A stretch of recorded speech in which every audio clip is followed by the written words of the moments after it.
네, 안녕하십니까.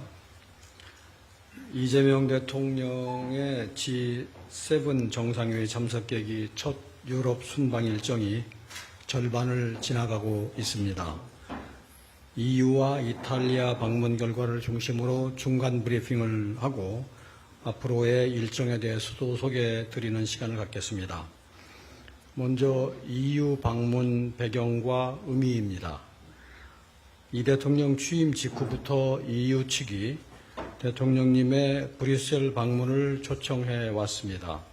이번에 여기에 응해서 방문이 이루어졌습니다. 그동안 프랑스, 이탈리아, 독일, 폴란드 등 EU의 주요 정상들과 가진 회담 성과를 바탕으로 이번에는 유럽의 컨트롤 타워 역할을 하는 EU를 직접 방문해서 우리 정부의 대유럽 외교를 본격화했다는 의미가 있습니다. 특히 최근에 국제적으로 다자주의가 퇴조하고 보호무역주의가 대두하는 새로운 흐름이 있는데, 이러한 흐름 속에서 EU는 EU 나름의 경제안보 자구 노력을 강화하고 있습니다. 국제사회의 주요 행위 주체인 EU와 우리가 협의를 하여서 이러한 새로운 흐름에 대처하는 방안을 모색하고 EU의 자구 노력이 우리에 대한 대유럽 진입 장벽으로 작동하지 않도록 해야 한다는 엄중한 상황 판단이 있었습니다. 이에 정상 차원의 외교 노력으로 상황을 타개하고자 했습니다. 한 EU 정상회담의 성과에 대해서 좀 더 구체적으로 말씀을 드리겠습니다. 첫째로 이번 정상회의 계기에 양측은 한 EU 정상회담 공동 성명을 채택해서 안보 방위, 교역 투자, 과학기술, 인적 교류 등 각종 분야에서 양측 간의 협력 관계를 강화하기로 합의했습니다. 이를 통하여 다자주의의 퇴조와 새롭게 대두되는 경제 통상 움직임에 대처할 방안을 모색해 나가자는데 서로 의견을 같이 했습니다. 둘째로 세계 최대의 단일 시장이자 우리의 제3위 교역권인 EU와 디지털 통상 협정을 체결했습니다. 이를 통해서 디지털 교역의 비중이 확대되어가는 글로벌 통상 현실에 발맞추어서 전자상거래의 원활화, 소비자 보호 등 안정적인 디지털 교역 환경이 조성될 것으로 기대됩니다. 한편 우리로서는 철강 관세 쿼ota, 탄소 국경 조정 제도 등 EU가 추진 중인 규제 입법이 새로운 무역 장벽이 되어서는 안 된다는 입장을 전달하고 협의를 진행했습니다. 협의는 아주 생산적이었습니다. 추후에 입법 내용이 구체화되는 과정에서 보다 상세한 내용을 말씀드리겠습니다. 셋째로 비밀보호협정의 협상 개시와 승객 예약 자료 전송 협정 타결을 통해서 양국 간의 안보 분야 협력을 강화해 나가기로 했습니다. 먼저 비밀보호협정이란 양측 간의 비밀 정보를 공유할 때에 해당 정보를 적절하게 보호 취급하기 위한 원칙과 절차를 규정하는 협정입니다. 체결 시에 EU와의 기밀 정보 관련 교류가 강화되고 개별 EU 회원국과의 방산산업 협력을 추진하는 데에도 많은 도움이 될 것으로 기대됩니다. 승객 예약 자료 전송 협정의 경우에 이를 통해서 우리가 EU 국적 항공사를 통해서 국내에 입국하는 승객들의 여행 정보를 받아볼 수 있게 됩니다. 특히 우범 여행자들의 여행 정보 사전 입수를 통해서 마약이나 총기나 테러 등 초국가 범죄에 대한 대응 역량이 강화될 수 있을 것으로 보입니다. 넷째로 자국 우선주의 확산과 지정학적 갈등 등 복합 위기 상황 하에서 우리와 가치를 공유하는 EU와 전략적 소통을 강화하였습니다. 우크라이나 전쟁, 중동 전쟁 등 지정학적인 위기와 격변하는 국제 정세 속에서 미, 중, 일 등 주변국뿐 아니라 글로벌 어젠다를 주도하는 EU 및 유럽의 주요국 정상들과의 소통 강화는 중요합니다. 이번에 이들 정상들과 규범 기반 국제 질서, 다자주의, 자유무역 질서의 중요성을 재확인하고 유사 입장 파트너로서의 공조 방안을 논의하였습니다. 특히 인도태평양 지역의 안보와 유럽의 안보가 점점 긴밀히 연결되어 가고 있다는 인식하에서 한반도 비핵화를 위한 양측의 의지를 재확인하고 한반도의 긴장 완화와 평화 정착을 위한 우리 정부의 정책에 대한 EU 측의 지지를 확보하였습니다. 다음으로는 이탈리아 일정에 대해서 말씀드리겠습니다. 이번 이재명 대통령의 방문은 통상적인 실무 방문이 아닌 한 해에 이탈리아가 2, 3차례만 접수하는 이탈리아 대통령실 주관의 국빈 방문이었습니다. 대한민국 대통령이 이탈리아를 국빈으로 방문한 것은 2000년 김대중 대통령 방문 이후에 26년 만입니다. 이탈리아 정부도 이러한 인식 하에 우리 대통령에 대해서 최대한의 예우와 환대를 제공하고자 노력했습니다.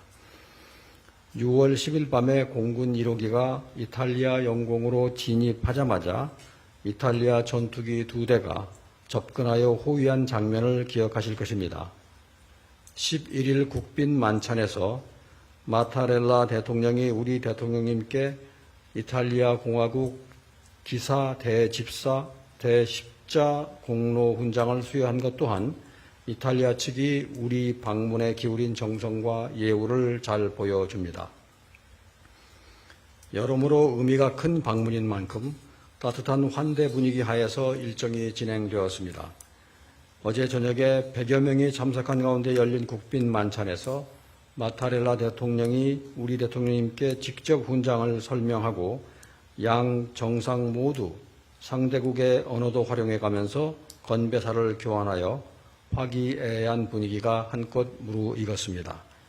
당초 1시간 반 예정이었던 만찬이 2시간 반 동안 진행될 만큼 양 정상의 서로에 대한 친밀감과 유대가 깊어진 자리였습니다.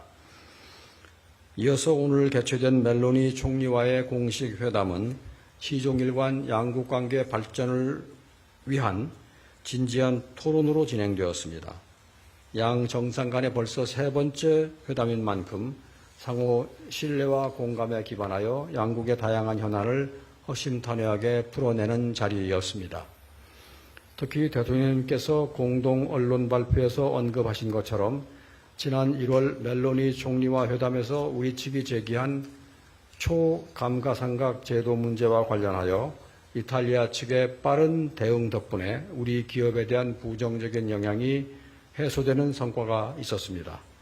정상 사이의 격이 없는 소통에 기반한 결과라고 하겠습니다. 공식 회담 직후에 양국 정부 부처 간 중소기업 및 소상공인 협력, 사회연대 경제협력, 첨단과학기술 및 ICT 협력, 개발협력 등 4개의 MOU 교환식이 있었습니다. 어제와 오늘 한 이탈리아 정상회담 성과에 대해서 말씀드리겠습니다. 우선 G7과 EU의 핵심 국가인 이탈리아와 전략적인 관계를 강화했습니다.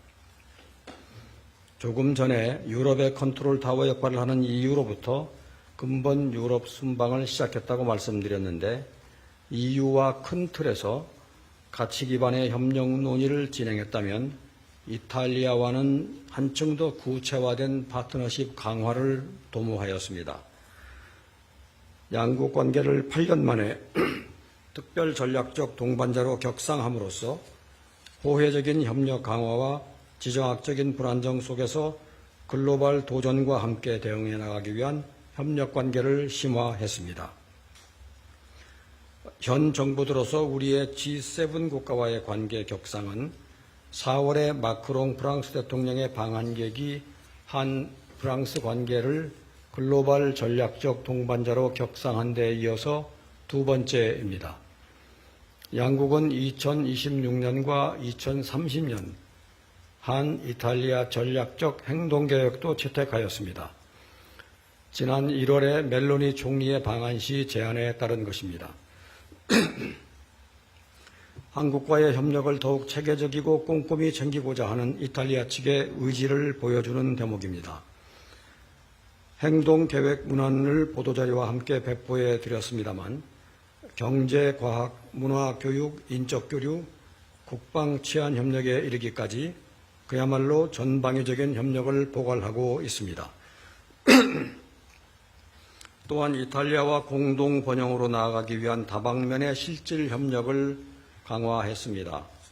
사전 브리핑에서 말씀드렸듯이 이탈리아와 우리는 대륙과 해양을 연결하는 지리적 조건이라든가 고부가 제조업 중심 수출 경제라든가 또 문화적 매력이 기반한 소프트 파워에 이르기까지 다양한 공통점을 가지고 있습니다. 이렇게 비슷한 여건을 토대로 상호 보완적인 협력을 통해서 공동 번영을 추진해 나가기 위한 제도적인 기틀을 마련했습니다. 앞서 말씀드린 MOU 4건을 체결했고 또 중소기업 소상공인 지원을 위한 정책 교류를 심화하고 사회 연대경제 생태계 활성화를 위한 방안을 논의하는 한편 첨단 과학기술 분야 협력 확대를 위한 토대를 마련하고 아프리카와 아태 지역 공동 진출 방안을 모색해 나갈 것입니다. 오늘 저녁 양국의 30개 이상의 주요 기업들이 참석한 가운데 개최된 한 이탈리아 비즈니스 라운드테이블은 반도체, 항공우주, 에너지, 바이오 등 여러 분야에서 호혜적인 비즈니스 기회를 창출하기 위한 교류의 장이 되었습니다. 셋째로 유럽의 문화 중심국이자 연 100만 명 이상의 우리 국민이 찾는 이탈리아와 문화 및 인적 교류 분야 협력을 증진하는 계기를 만들었습니다. 한 이탈리아 영화 공동 제작 협정 문안이 타결되어 국내 절차 진행을 앞두고 있고 내일에는 국립중앙박물관과 우피치 미술관 사이의 MOU도 체결될 예정입니다. 향후에 양국 소프트파워 결합을 통한 시너지를 창출하고 나아가서 K-이니셔티브를 유럽으로 확산해 나가기 위한 여건이 조성될 것으로 기대됩니다. 우리 관광객과 진출 기업의 방문을 더 편리하고 안전하게 하고 이탈리아 거주 재외 동포들의 삶을 더 안정적으로 만들기 위한 다양한 조치들도 논의되었습니다. 양 국민 간의 원활한 연결을 통해 양국 관계가 더욱 내실 있게 발전할 때 이탈리아는 우리의 국익 중심 실용외교의 외연을 유럽으로 확장해 나가기 위한 핵심적인 파트너가 될 것입니다. 마지막으로 앞으로 남은 일정에 대해서 말씀드리겠습니다. 내일 6월 13일 토요일에는 대통령님의 이탈리아 지방도시 피렌체 방문이 예정되어 있습니다. 대통령님은 피렌체가 속한 토스카나 주 주지사를 면담하고 피렌체를 대표하는 르네상스 예술의 정수 우피치 미술관을 방문합니다. 이 계기에 앞서 말씀드린 대로 우리의 국립중앙박물관과 우피치 미술관 간의 협력 MOU가 체결될 것입니다. 이어서 대통령님은 6월 14일 일요일 오전에 성바오로 대성당에서 평화와 연대를 위한 특별 미사를 참석하고 기념연설로 교황청 공식 방문을 시작하게 됩니다. 한국인으로서 성직자부 장관의 최초로 임명된 유흥식 추기경을 비롯하여 각지에서 모인 한국인 성직자 및 사제들과도 인사를 나누실 예정입니다. 또한 6월 15일 오전에는 교황궁에서 레오 14세 교황과 단독으로 면담을 가지고 이어서 바롤린 국무원장을 만날 예정입니다. 세계 평화의 상징인 교황과의 면담, 그리고 특별미사에서 이루어질 대통령님의 연설은 빠르게 변화하는 국제 환경 속에서 평화와 연대에 관한 대한민국의 확고한 뜻을 세계에 전하는 동시에 한반도의 평화에 대한 교황청의 변함없는 관심과 성원을 거듭 확인하는 계기가 될 것입니다. 이상으로 제 모두 발언을 마치고 여러분들의 질문을 받도록 하겠습니다. 감사합니다.